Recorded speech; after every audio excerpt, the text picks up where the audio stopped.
I would advise most entrepreneurs and experts to get a collaborator.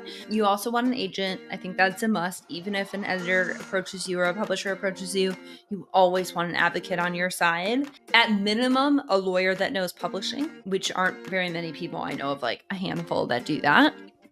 And then you're going to be talking with your editor at the publishing house, like a lot. And you want to have a great relationship with them. So collaborator, agent, editor. It is the triad of every author who is successful. Every so often, I get what's called a query letter. And what this is an unsolicited email pitching me your book. Okay. And this is super common in fiction. It is super common in children's. It is super common among all of publishing. But when I get a query letter, I realize two things almost instantly. Number one, this person has not done their homework like at all. And number two, they don't understand publishing at all. So, in this episode, I'm going to talk about the roles and the stages of publishing. And what I mean by that sounds very theatrical. Unfortunately, it is not. But I'm going to talk about the stages of your book's journey within the traditional model because I think that's a good level set.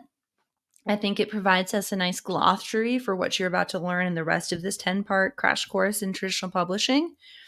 And I'm also going to talk about the roles that everybody plays because there are anywhere from 10 to 20 people that are going to work on your book when you get a book deal. And you need to know who those people are because, like the people at the end of the credits that I make my husband sit through every time we go see a movie in the theater, those people deserve to be noticed and acknowledged. So let's go ahead and notice and acknowledge them. So, welcome to episode 2 of a 10-part crash course in traditional publishing. We're going to get going with the stages.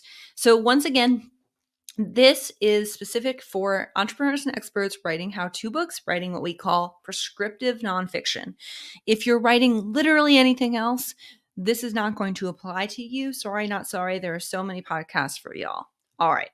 So let's go into the stages of a book deal and a book's publication for how-to authors. So the first stage that you need to know about, actually the first stage and second stage can be interchangeable, which is kind of tricky, but whatever. We're going to lead with what I would feel like is sort of the optimal way to go. Obviously, I'm biased because I sell stage 1. That's what I do. That's what I charge for, which is book proposals. So the first stage of book proposal is what you submit when you are trying to write a how-to book. So if you want to write a diet book or a business book or any kind of self-help, you're going to need a book proposal. And these are notoriously difficult to write as an author. I personally have never seen an author-written book proposal that I didn't want to rip to shreds. And I literally tell people that to their face at writers' conferences and on Zoom consult calls, like on the regular, because it's true. There's a lot that goes into a book proposal, and even literary agents struggle to write good ones. So, number 1, get yourself a good book proposal, which could include hiring someone like me. Second stage is getting a literary agent. Now, I said earlier that those two stages can be interchangeable, and that's because they can. Oftentimes, a literary agent, a big part of their job is finding new clients. And so they might, reach out to you and scout you. And we'll talk about what you should do if that happens in a future episode. But for now, you could end up with the literary agent being interested. And what they're likely going to say is go write a book proposal. And maybe if you know the ones that work with me a lot, they're going to introduce you to someone like me and you're going to have a much easier road with it. But those two stages can go interchangeably. So let's talk about getting a literary agent. So most people get a literary agent through querying, through sending them kind of cold pitches. It's basically the equivalent of a cold call, but through email inboxes. This can be a terrible way to get an agent, mostly because agents are inundated with these kind of requests. And even to find good ones is challenging. Also, a lot of the best literary agents don't take these unsolicited submissions anymore because they have enough clients. They have enough money from best-selling books. They're chill and they're just taking on referrals and that sort of thing. It can feel really daunting, or it can feel like it kind of sucks or is discouraging, but rest assured there are plenty of literary agents out there. And there are a lot of great agents who are still actively looking for clients. So, how do literary agents work? Well, they are meant to represent an author in basically everything. They negotiate your deal, they negotiate your contract, they handle the money, they handle rights. They argue with Netflix over whether you should have 10 episodes in your series or 8. They do all those sorts of things. There's all different kinds of literary agencies, all the way from, single person boutique places to big conglomerate, talent agencies like William Morris Endeavor or United Talent. And so they do all sorts of things. And again, what's right for you is going to be up to you. But just know that literary agents are out there, and that is something you definitely need if you are going to get a book deal. Mostly because, especially in prescriptive nonfiction, editors aren't touching unsolicited submissions. They might go out and find you and say, hey, I really want to offer you a book deal. But in my mind, even when I did that as an editor, I would get someone an agent if I could, because I wanted them to be fairly represented in the contract negotiations, in how much they were paid, all of that. Okay. So an agent's job is to basically represent you and be your advocate and be your industry insider. I love working with agents. We have a very reciprocal and symbiotic relationship because we're both here for the author. And that's really important. So the third stage is getting you a deal, right? The agent is who submits your proposal to editors and to publishers. So it's their job to get you a deal. So hopefully you will reach this third stage and you will get either kind of a big book deal or, a really big book deal. Who knows? Let's hope. Let's plan on that big book deal. Okay. So the fourth stage is to write the manuscripts. And a lot of people forget about this part because they're so hooked on the deal and the agent and all the fancy shit.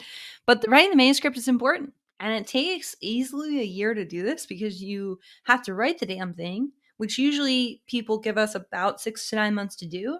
But then you've got to edit it, you've got to revise it, you've got to copy edit it, which is when they fix it for grammar. God bless copy editors. You've got to proof it, which is when they check it for errors. You've got to, I had an author who had illustrations in her book. She had to hire an illustrator and get all that specced out. There's so much work there to do. I spent 15 hours this week getting a manuscript that I had collaborated on ready for Simon & Schuster. 15 hours, y'all. I've never put in that many section breaks. I really haven't. Okay. God bless production people, and we're going to get to them in a second. So when you write your book, that's also when this manuscript creating phase is also when you figure out a cover. It's when you finalize your title and your subtitle. It's when your book starts getting shared internally at your publisher. So that brings me to the fifth stage, which is getting ready for publication, right? That's when you're gearing up. That's when you're including, finalizing your marketing promotional plans. That's when you're confirming positioning with your editor. That's when your editor's presenting in-house to everyone else that works at the publisher what your book is and why it's going to be successful, right? That's when all this stuff is gearing up. It's a very exciting time. And it happens about 6 months before your pub date. So then all of a sudden it's pub day, right? And this is sort of the sixth or the last stage. And that's when you promote and you promote and you promote and you promote and you promote and you promote some goddamn more. You really do. I mean, I think people underestimate how much they're going to have to promote a book. It should be incessant. You should talk about it nonstop, right? For easily a year, if not 2 years. Sorry, not sorry, you wanted this book deal. Right now, you got to earn it. So that's what happens. Those are those 6 stages. So let's recap that because I know there's a lot there. So the first 2, which are interchangeable, are write a book proposal, get an agent. So it can happen like that. Write a book proposal, get an agent. Or it could be get an agent, write a book proposal. Kind of doesn't matter. Third stage, and this is so necessary if you want a traditional publishing deal, is to get a book deal, right? To have a publisher want to publish your book. Fourth stage is writing the damn thing. Fifth stage is planning to promote it. And then the sixth stage, it's out, it's in the world, and you are continuing to promote and sell it so that it will be successful. And hopefully you'll have a chance at getting a second book deal and a third book deal and a fourth book deal. Okay, so those are the stages of publishing, and now we can move on to the roles. So I'm going to start with me or someone like me who is a collaborator. So another term for this could be ghostwriter, it could be editor. We do all of those things. I see that as a spectrum and not as a clearly defined role. I'm kind of making up my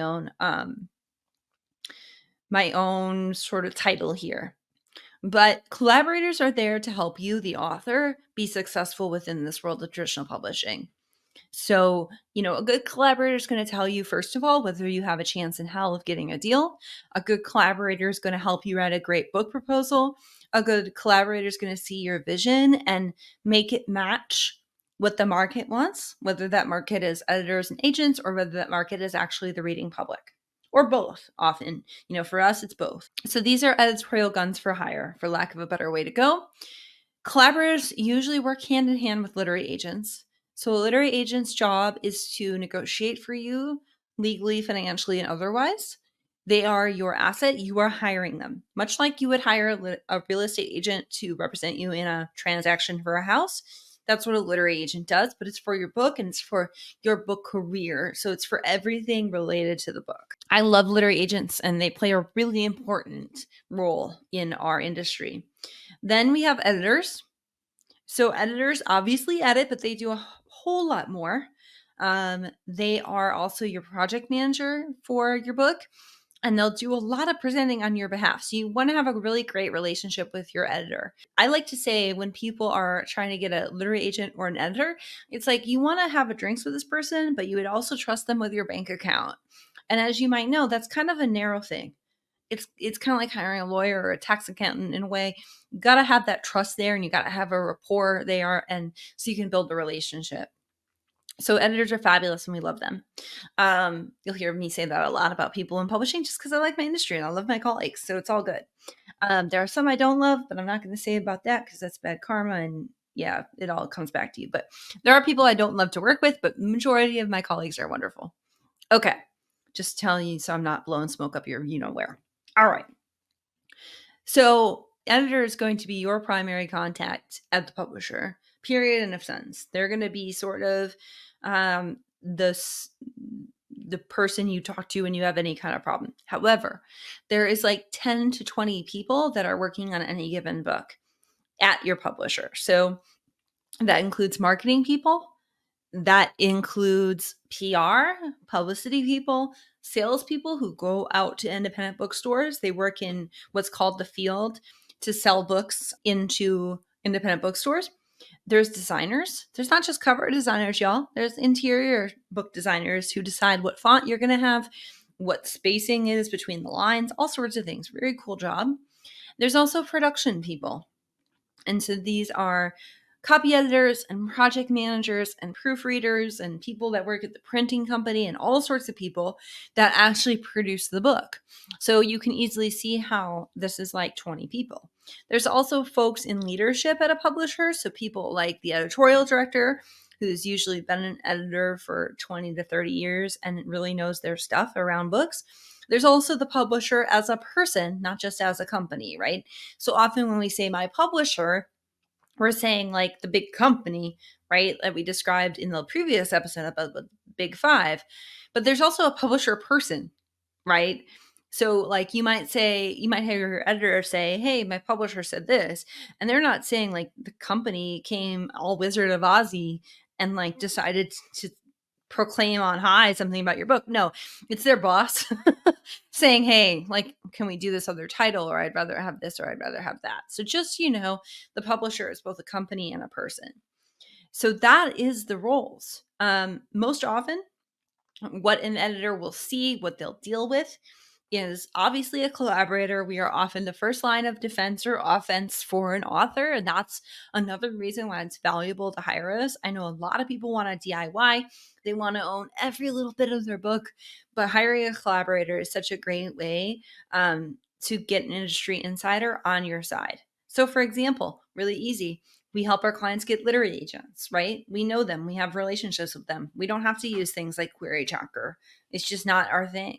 So you definitely, like, I would advise most entrepreneurs and experts to get a collaborator. You also want an agent. I think that's a must. Even if an editor approaches you or a publisher approaches you, you always want an advocate on your side. At minimum, a lawyer that knows publishing, which aren't very many people. I know of like a handful that do that.